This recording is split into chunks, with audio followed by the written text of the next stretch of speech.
当时我22岁，我先生26岁。我们在一家小咖啡馆讨论了好几天，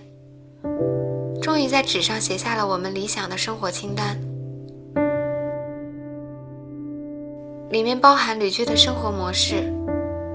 包含理想的工作与创作，还细致到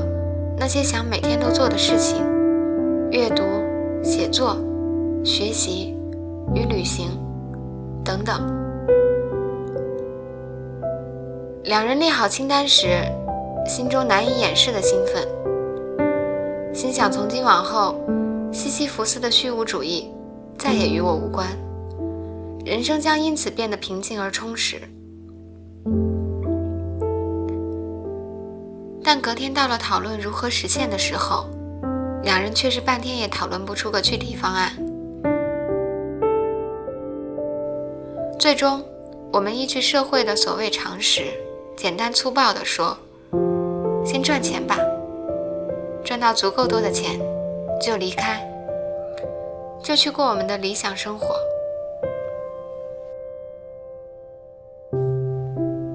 而后从那天开始，我们却进入了停滞的一年。从结论上来说，赚到足够多的钱，然后就可以过自己想过的生活，的确是没有错误的。但我们在那一年经历了许多，却发现所谓的足够多的钱，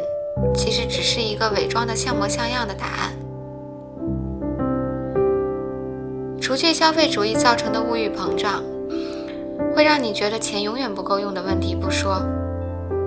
所谓获得足够生活的钱，必然也是一件需要耗费很多的时间与资源的事情。而越是耗费时间与资源的事情，就越是容易让人牺牲掉很多珍贵的东西。我们经历过为经济所困，经历过被不喜欢的工作所困的生活，在那种情况下，视野会变得非常的窄，变得只能看得到眼前的牢笼，却看不到自己。脑子被怎样赚钱与工作给填满，甚至忘记自己想要怎样的生活，甚至忘记自己想要成为怎样的人。直到快1年，我们才发现了这个问题，找出清单，重新来到了那个咖啡馆。1年前的纸张因为塞在床底的缘故，自己显得有些受潮。我们想了想，